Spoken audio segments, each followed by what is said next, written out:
شیطان بھی الگ الگ طریقے سے موسم سے ڈالتا ہے.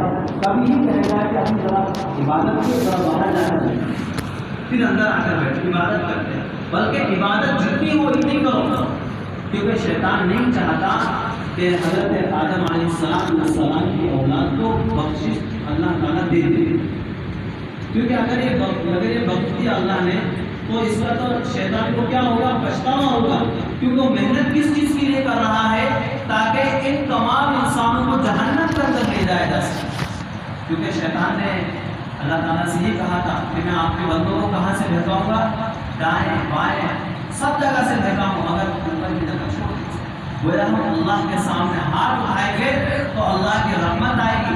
ہم اپنے گناہوں کو اللہ کے سامنے بیان کریں گے. یاد رکھنا، دنیا کے کسی بھی انسان کے پاس اپنی بات شیئر کرو مگر وہ آگے شیئر کر دیں گے.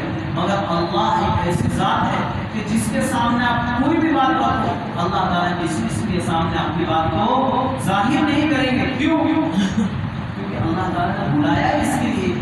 حدیث کے اندر ہے کہ آخری رات کے اندر اللہ تبارک و تعالیٰ آخری آسمان پر آتے ہیں اور کہتے ہیں کہ کوئی بندہ ہے جو مجھ سے مانگے، معافی مانگے، رزق مانگے، گناہوں کی بخشش مانگے. جو اللہ کے نئے بندے ہوتے ہیں اللہ ان کو توفیق دیتے ہیں اور وہ اٹھ کر اللہ سے معافی مانگتے ہیں.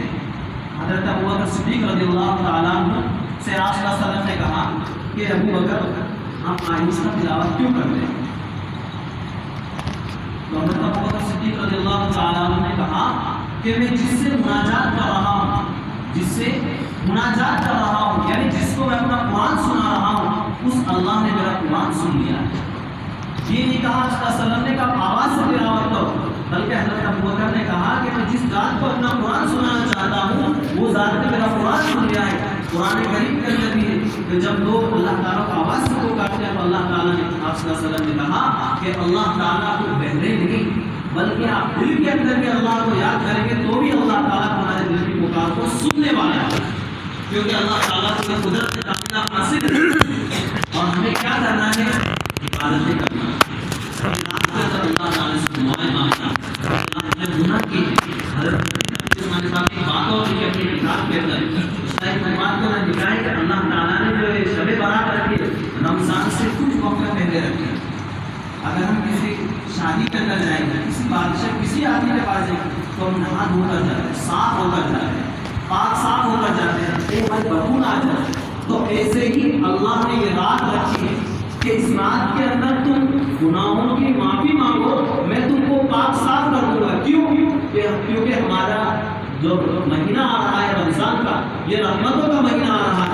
اس کے اندر ہم رحمتوں کو لٹانے والے ہیں. اس لیے اللہ تعالیٰ نے یہ جو شب برات رکھی ہے یہ رمضان سے کچھ 8-10 دن پہلے رکھی ہے تاکہ اس کے اندر بندے اپنے گناہوں کی بخشش کرا لے اور معافی مانگے. تو ہمیں کرنا یہ ہے کہ ہمیں رات کے اندر تسبیح پڑھنا ہے، صلاۃ التسبیح پڑھنا ہے اور ذکر و اذکار کرنا ہے، قرآن پڑھنا ہے اور نوافل پڑھنا ہے. اور اس کے بعد جب دعا مانگنا ہے ایسا نہ ہو کہ ہم اپنے لیے دعا مانگیں، اپنے لیے نہیں.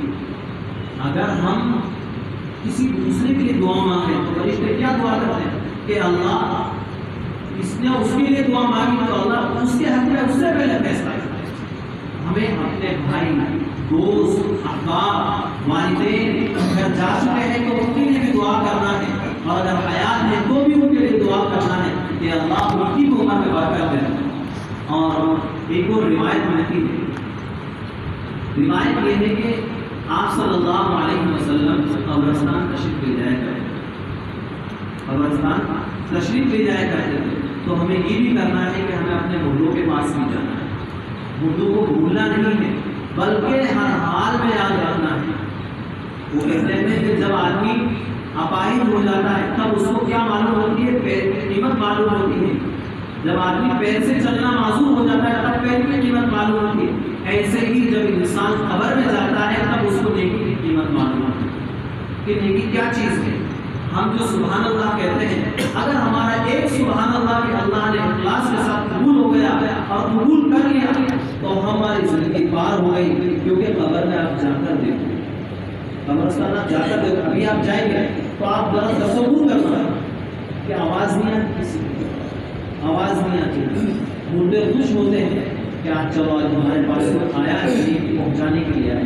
اگر وہاں نہیں جا سکتے تو اپنی یہیں سے ان کے لیے دعا کریں، ایثار ثواب کریں، قرآن کریم کی تلاوت کریں. قرآن کریم کی تلاوت کرنے سے یہ ہوگا کہ آپ کے چہرے پر بھی نور آئے گا اور دل کے اندر بھی نور آتا ہے اور آنکھوں کی روشنی بھی بڑھتی ہے.